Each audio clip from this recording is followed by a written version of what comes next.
Welcome to Parlay. I'm your humble host, Mo. Thank you for being here. I want to talk about just being a regular person. And what they don't tell you, what they don't want you to know. Because apparently these days, just being regular is not enough.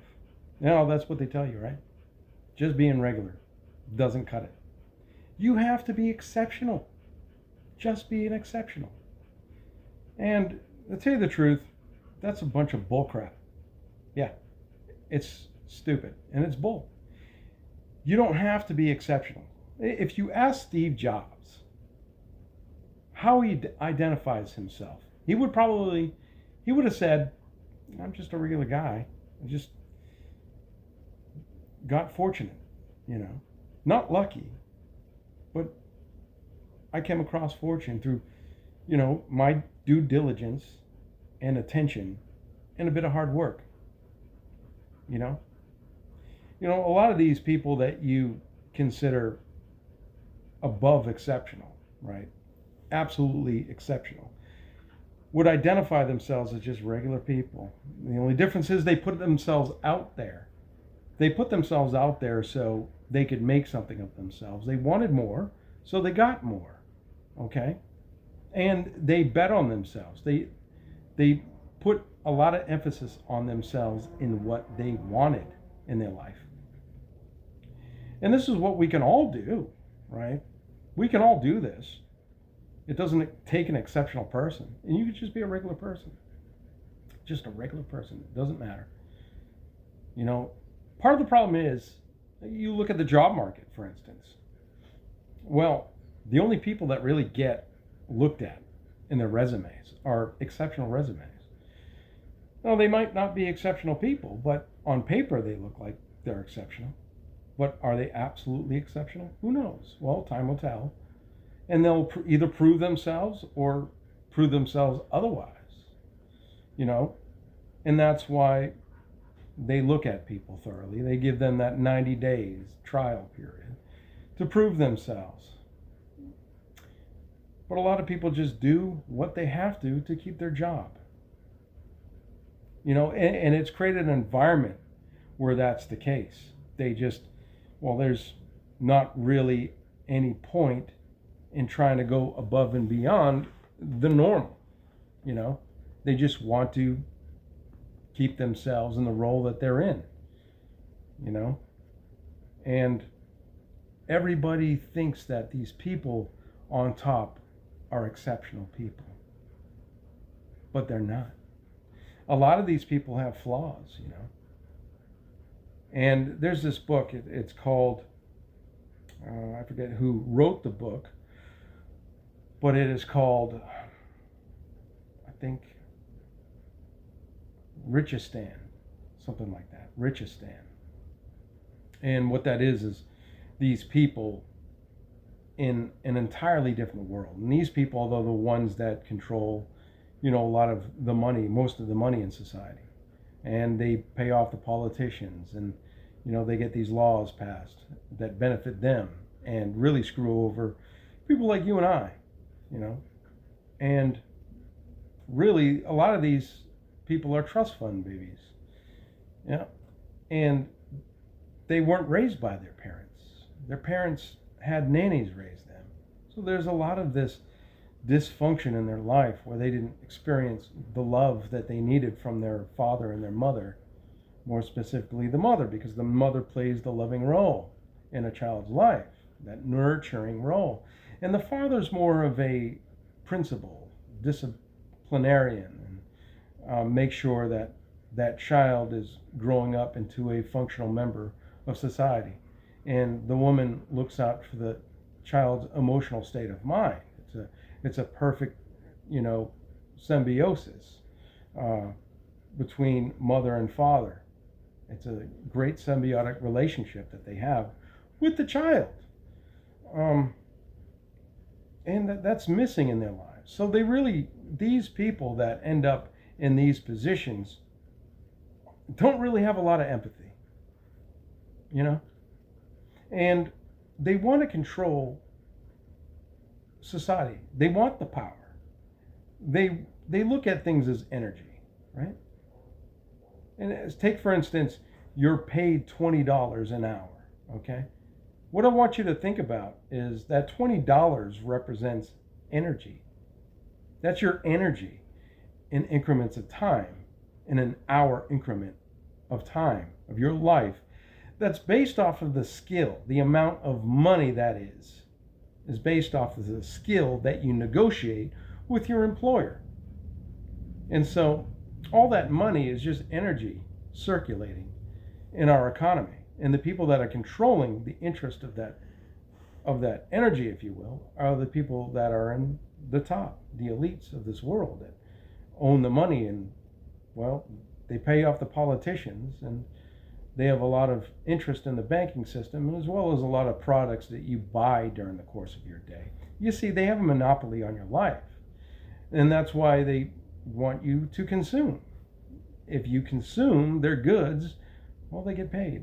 They're also the people that most likely, inadvertently or inadvertently, have interest in the company that you work for, whether it's, they got a loan from the bank, or they're one of the main contributors as far as owning a lot of shares in the company that you work for. And so,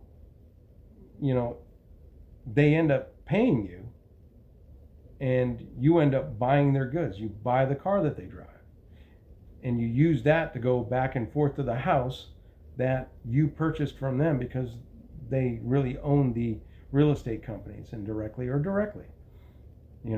And even the toilet paper you buy from the grocery store, whether it be Johnson & Johnson's, Procter & Gamble products, to wipe your bottom,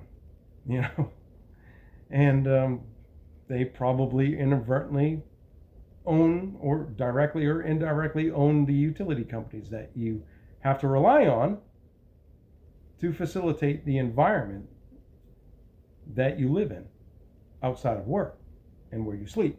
So really, we have this perception that we have to be exceptional. But you see, you'll never be, or I wouldn't say never, I would not never say never, but the likelihood of you being one of them is, by comparison, pretty far and few between. You probably likely never be one of those people that get to enjoy most of their lives if they have the opportunity to do so.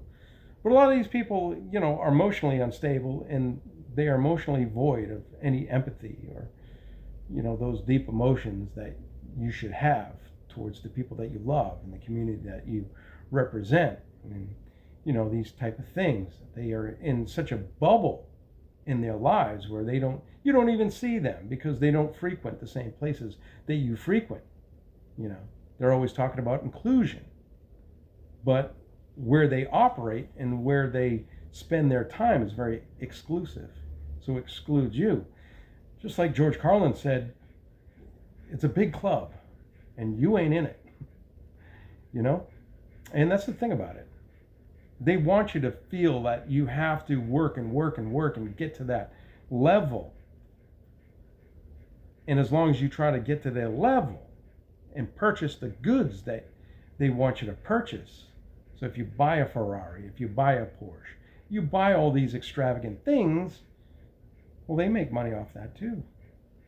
Even if you have to pay your taxes. Inadvertently, they make their money. The more you try to climb that ladder, and that lifestyle creep comes in, the more they get paid, the more they do. But I just want to tell you, just be a regular person. Be a regular person. And it's not like you shouldn't strive to be better. Absolutely, strive to be better. Be better every day. Be better. Just be better, right? You don't have to be the best. You don't have to compete against other people. Competition breeds losers. Compete against yourself. That's probably a more wise approach to life, competing against your prior self. I mean, physically, I'm not going to be competing against the 20-year-old me. But realistically, I can compete against who I was yesterday, and even a year from now. I'll be better than I am today.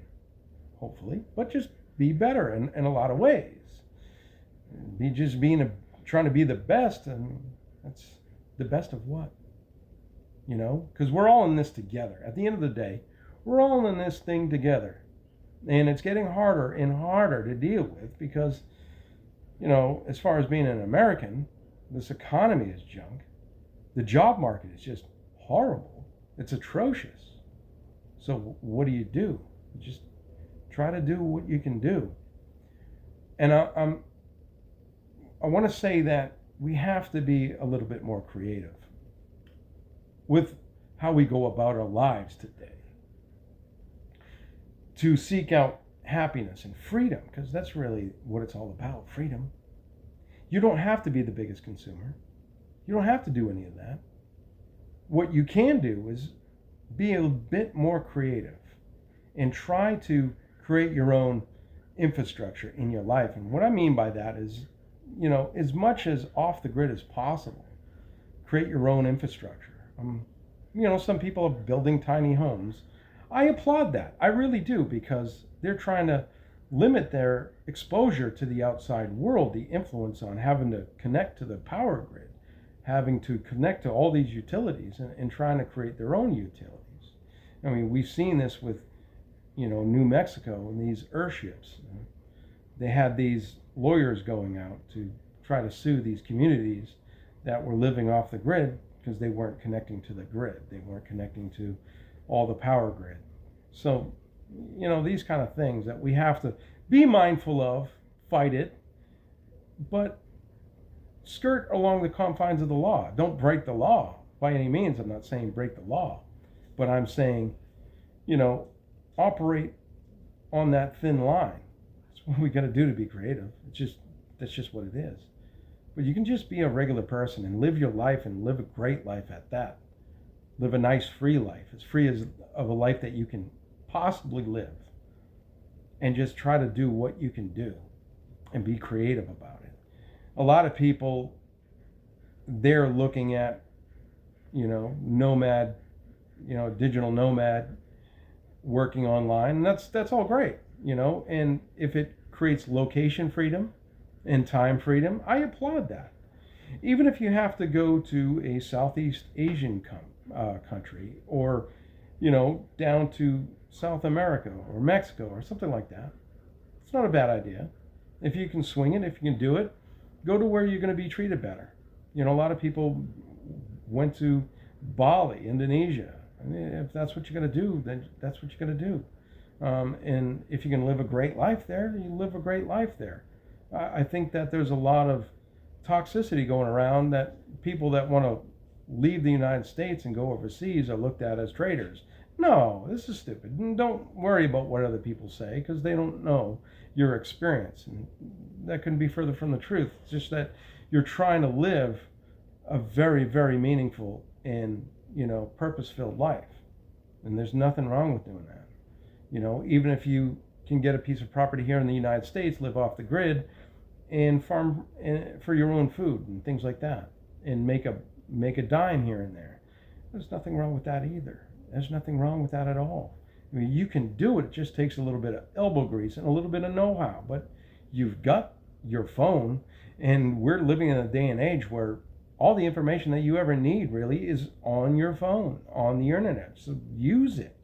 Use it to your, disposal. Use it to your advantage, okay? And I think that you're going to have a good life, really. And it just takes a lot of work, but it also takes sacrifice. And the thing is, a lot of people look at other people on this platform that are living really good lives despite all the atrocities that are going on in the world. And yeah, we know that's true. And it got worse in the past year, and they're saying, well, surely I can't do that. Yes, you can. You don't have to jump on the hamster wheel again, especially if you got laid off. Take the L and turn that L into a W, and you're going to be good. Because you can do it. You can do anything that you want to do within, practical reason. Like myself, I can do anything I put my mind to, but I'm not going to be an NBA superstar, right? Not at 50, But absolutely, I can improve my life situation as much as I possibly can and be happy at the same time. Although it's going to take a lot of work and a lot of sacrifice, but if that's what you have to do, so be it, really. And this is what I just want to tell you guys, that just being a regular person is enough. And it's exactly what they don't want you to know.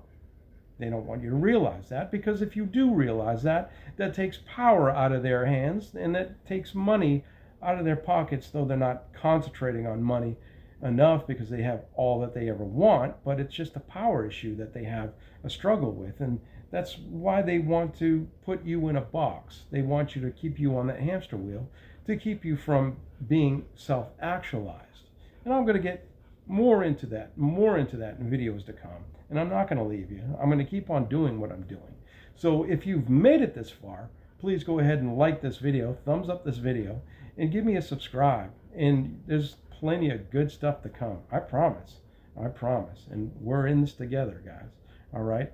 Freedom is the focus. All right? Never stop on the freedom, because that is the focus. Happiness and living a purpose-filled, meaningful life. Okay? That's all I got for you today. Peace.